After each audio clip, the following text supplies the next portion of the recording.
Hello दोस्तों। स्वागत है आप सभी का हमारे आज के वीडियो में। तो यार, जिस चीज़ का आप लोगों को इंतज़ार था वो चीज़ अब आ चुकी है, यानी कि हमारी सीबीएसई टर्म 1 की डेट शीट।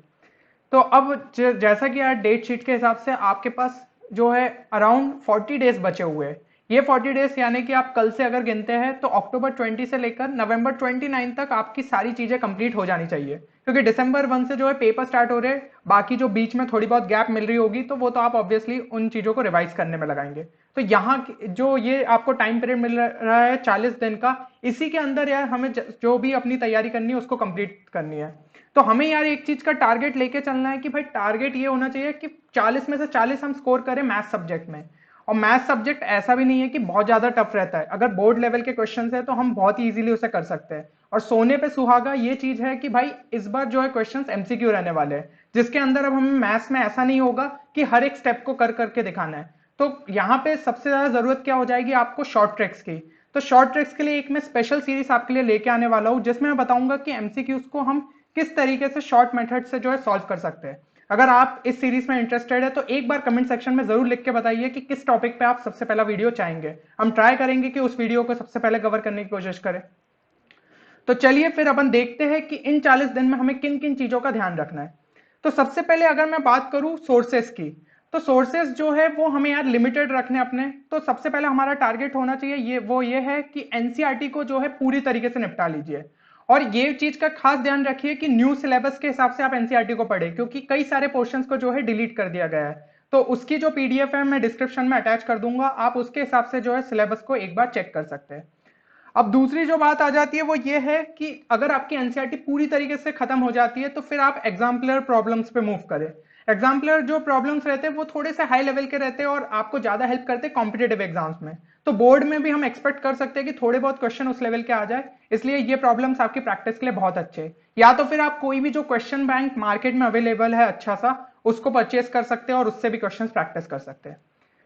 और last but not the least वो चीज है कि हमें प्रीवियस ईयर क्वेश्चंस को भी सॉल्व करके जाना है। अब आपके मन में सवाल आ रहा होगा कि यार भैया प्रीवियस ईयर क्वेश्चंस को सॉल्व करने की क्या जरूरत है, क्योंकि पिछले जो क्वेश्चंस थे वो तो मतलब सब्जेक्टिव पैटर्न में थे।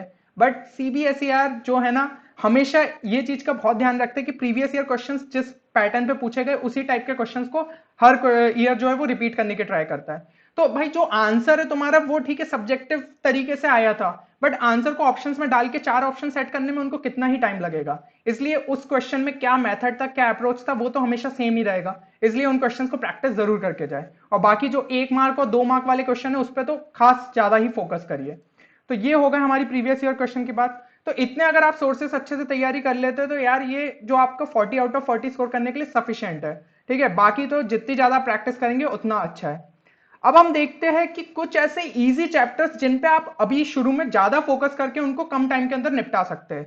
तो वो हो जाता है सबसे पहले यार लीनियर प्रोग्रामिंग। लीनियर प्रोग्रामिंग एक बेसिक चैप्टर है, ठीक है, एक बहुत ही सिंपल कॉन्सेप्ट पे जो है क्वेश्चंस को पूछा जाता है। ग्राफिकल अप्रोच अगर आपने सीख लिया तो यार इसके क्वेश्चंस आपसे बहुत इजीली बन जाएंगे। तो ये जो चैप्टर इस पे ध्यान रखिए। देन डिटर्मिनेंट्स भी बहुत इजी चैप्टर है एज कंपेयर टू मैट्रिसेस। ठीक है, तो डिटर्मिनेंट्स स्टूडेंट्स को कभी भी इतनी डिफिकल्टी फेस करने की जरूरत नहीं पड़ती, इसलिए डिटर्मिनेंट्स को भी अच्छे से निपटा के जाइए। देन रिलेशन फंक्शन भी बहुत इजी चैप्टर है, और खासकर रिलेशंस। ठीक है, तो रिलेशंस में बहुत बड़ा चैप्टर है नहीं, उसमें कुछ लिमिटेड चीजें हैं, तो उन चीजों का आप ध्यान से देख लीजिए, आपका काम बन जाएगा। फंक्शंस थोड़ा सा हो जाते हैं कि डिफरेंशियल कैलकुलस के पार्ट हो जाता है एक तरीके से, तो उसमें कुछ कुछ क्वेश्चंस अच्छे बन जाते हैं, बट बोर्ड लेवल पे वो भी आपसे इतना मुश्किल नहीं पूछा जाएगा। तो इन चैप्टर्स को पहले निपटाने का ट्राई करिए, ठीक है, क्योंकि ये कम टाइम लेंगे। तो एक बार अगर आपका कॉन्फिडेंस गेन हो गया तो जो नेक्स्ट चैप्टर्स आपको करना है उसके लिए आपका कॉन्फिडेंस एक अलग लेवल पे रहेगा, तो वो चैप्टर्स भी आपसे इजीली हो जाएंगे। अब हम देखते हैं कि कुछ मॉडरेट चैप्टर्स। तो डिफिकल्ट चैप्टर्स में तो यार मैं किसी भी चैप्टर को नहीं रखूंगा, क्योंकि बोर्ड में इतने ज्यादा डिफिकल्ट क्वेश्चंस पूछे नहीं जाते। तो हमारी जो दो कैटेगरी हमने बनाई है वो एक इजी चैप्टर्स की हो गई, और अब हम बात करते हैं मॉडरेट चैप्टर्स की। तो मॉडरेट चैप्टर्स में आपका जो आ जाते हैं वो है इनवर्स ट्रिग्नोमेट्री, देन आपका कंटिन्यूटी एंड डिफरेंशियबिलिटी, फिर एओडी यानी कि एप्लीकेशन ऑफ डेरिवेटिव, और मैट्रिसेस। तो डिटर्मिनेंट्स के कंपैरिजन में यार मैट्रिसेस थोड़ा सा टफ रहता है, ठीक है ना, उसमें कुछ प्रॉपर्टीज इन्वॉल्व रहती है, इसलिए मैं उसको जो है मॉडरेट में पुट कर रहा हूँ। बाकी इनवर्स ट्रिग्नोमेट्रिक भी इतना ज्यादा मुश्किल है नहीं, तो थोड़ी उसमें प्रॉपर्टीज ज्यादा है, इसलिए आप एक बार उस चैप्टर की प्रॉपर्टीज को याद कर लीजिए, ठीक है ना। और कंटिन्यूटी डिफरेंशियबिलिटी एओडी ये अपना डिफरेंशियल कैलकुलस का पार्ट है, तो जैसा आप फंक्शंस के आगे पढ़ते जाएंगे तो ये एक फ्लो में ही चलता रहता है, तो ये चैप्टर्स भी आपसे हो जाएंगे। इनमें बस इनके कॉन्सेप्ट्स को अच्छे से समझ लीजिएगा, स्पेशली जो है एओडी के लिए। तो यहां तक अब मैंने आपको ये बता दिया कि आपको जो ये 40 दिन में है कौन से चैप्टर्स को पहले निपटाना है। जैसा कि हमने देखा, इजी चैप्टर्स को आप पे पहले पहले फोकस करना है, उसके बाद आप मॉडरेट चैप्टर्स को निपटा लीजिए। और 7 चैप्टर जो है 40 दिन में करना कोई इतना टफ काम नहीं है, तो आप इजीली कर सकते हैं। अब एक इंपॉर्टेंट जो है मास्टर रूल वो आपको फॉलो करना है। तो ये जो 40 डेज का पीरियड है ना, आपको ये टारगेट करना है कि भाई सिलेबस हमारा जो है 30 दिन में ही कंप्लीट हो जाए, और बाकी जो लास्ट के 10 डेज है ना उनमें आप रिवीजन करें। तो रिवीजन में क्या हो जाएगा, previous year question solving practice करना, या फिर कुछ और एक्स्ट्रा क्वेश्चन मिल रहे हैं उनकी प्रैक्टिस करना।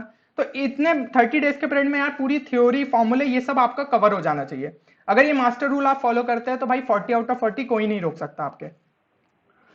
अब जो है मैं कुछ इंपॉर्टेंट पॉइंट्स के बारे में बात करूंगा कि जब भी आप क्वेश्चंस प्रैक्टिस करते हैं तो कुछ इंपॉर्टेंट चीजों का आपका ध्यान रखना है। सबसे पहली बात, जब भी यार क्वेश्चन सॉल्व करने बैठ रहे हो आपको टाइमर सेट करके बैठना है। टाइमर क्यों सेट करके बैठना है, क्योंकि एमसीक्यूज में स्पीड की बहुत ज्यादा जरूरत पड़ती है। अब आपको लगभग मतलब कितने 40 क्वेश्चंस मिल रहे हैं जो कि आपके रहेंगे मतलब 1.5 आवर्स में, ठीक है ना, यानी कि 90 मिनट्स के अंदर। तो आपको ठीक है, मतलब एक क्वेश्चन के लिए 2 मिनट से ज्यादा ही मिल रहा है एवरेज, बट हमारा टारगेट ये होना चाहिए कि अभी हमारी स्पीड हो जाए कम से कम 1.5 मिनट के अंदर जो है हमारे क्वेश्चन सॉल्व हो रहे हैं। ठीक है, तो इससे क्या होगा, अगर आपकी इतनी स्पीड हो गई ना तो वहां पे तो अलग लेवल पे आपका कॉन्फिडेंस रहने वाला है। तो टारगेट यही करिए कि 1 से 1.5 मिनट के अंदर आपके क्वेश्चन सॉल्व होना चालू हो जाए। कुछ हो सकता है लेंदी प्रॉब्लम्स, तो जब इन क्वेश्चंस में आप टाइम सेव कर लेंगे तो उन क्वेश्चंस में आप टाइम को इन्वेस्ट कर सकते हैं। बाकी तो यार मैं जो शॉर्ट ट्रिक की अभी सीरीज लाने वाला हूं वहां पे ये जो मेथड्स अगर मैं डिस्कस करूंगा, आपने अपने यूजुअल क्वेश्चंस में फॉलो करना चालू कर दिया तो कन्वेंशनल अप्रोच को भूल के आप उन्हीं शॉर्ट ट्रिक्स पर ज्यादा रिलाय करना चालू कर देंगे, और उनसे आंसर भी सही आता है, तो वो एमसीक्यूज में आपको बहुत ज्यादा हेल्प करेंगे।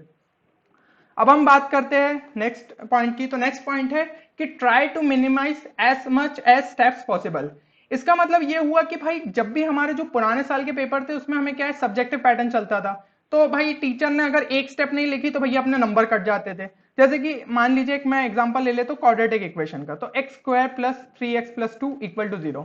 अब ये क्वाड्रेटिक इक्वेशन में भाई जो स्टूडेंट है उसको प्रॉपर ऐसे सॉल्व करके दिखाना पड़ता था, x square plus 2x plus x plus x plus 2, फिर एक्स वहां से कॉमन लिया। यहाँ पे तो जबकि आप एक स्टेप के अंदर सीधा सीधा लिख सकते हैं ना इस प्रॉब्लम को, तो हमने लिख दिया x+1 into x+2 equal to 0, क्योंकि हमें डायरेक्ट दिमाग में ही ये चीज फैक्टराइज हो जा रही है। तो यहाँ से आप बोल सकते हैं x=-1 और x=-2 है जो वो अपने सॉल्यूशंस हो जाएंगे। तो ये कुछ कुछ स्टेप्स आपको वहां पे सेव करनी होगी, क्योंकि कोई भी आके वहां पे आपकी स्टेप्स को चेक नहीं करने वाला, मतलब है तो सिर्फ हमारे फाइनल आंसर से। तो इस पॉइंट का भी खास ध्यान रखिए। और तीसरा पॉइंट ये है कि don't leave any chapter. Simple यार, अपने 7 चैप्टर आ रहे हैं तो पूरा टारगेट ये होना चाहिए कि सातों के सातों चैप्टर आप करके जाए, और इनमें से कोई भी टफ चैप्टर नहीं है। क्योंकि यूजुअली ये होता था कि लोग ये टारगेट करते थे कि भाई बोर्ड में किसी तरीके से बस 75% के क्राइटेरिया को हमें अच्छे से पूरा कर लेना है। पर अभी आपको यार एमसीक्यू पैटर्न मिल रहे हैं, तो यहाँ पे तो स्टूडेंट्स बहुत ज्यादा स्कोर करने वाले हैं। तो अगर आपको एक अच्छा खासा मौका मिला है तो आप भी ट्राई करो। 40 नहीं तो अगर 40 का टारगेट लेके चलोगे ना तो आराम से 35 प्लस तो स्कोर कर ही दोगे। और मुझे पूरी उम्मीद है कि ज्यादा से ज्यादा हमारे स्टूडेंट्स यार इतना स्कोर करने वाले हैं। ठीक है, तो यहाँ पे यार जितने भी मैंने पॉइंट्स डिस्कस किए, अगर आपने इसको अच्छे से फॉलो किया तो ये जो 40 डेज है आपके स्मूथली जाएंगे, और साथ ही साथ आपका पेपर भी बहुत बढ़िया तरीके से जाने वाला है। तो होपफुली यार इस वीडियो में आप लोगों को मजा आया होगा। और चैनल को यार सब्सक्राइब नहीं किया अभी तक तो एक बार जरूर कर लेना, क्योंकि भाई अभी जो है मैं आपके लिए स्पेशल एमसीक्यू के क्वेश्चंस लाने वाला हूं जिसमें अपन शॉर्ट ट्रिक्स भी डिस्कस करेंगे, जो कि आपके बोर्ड्स के लिए बहुत ज्यादा यूजफुल रहेंगे। और जैसे ही अपना बोर्ड्स थोड़ा खत्म होता है तो फिर आपके जेई मेंस हो गया, बिटसेट, इससे भी रिलेटेड बहुत ही इंपॉर्टेंट कॉन्सेप्ट्स और शॉर्ट ट्रिक्स मैं आपके लिए लाता रहूंगा।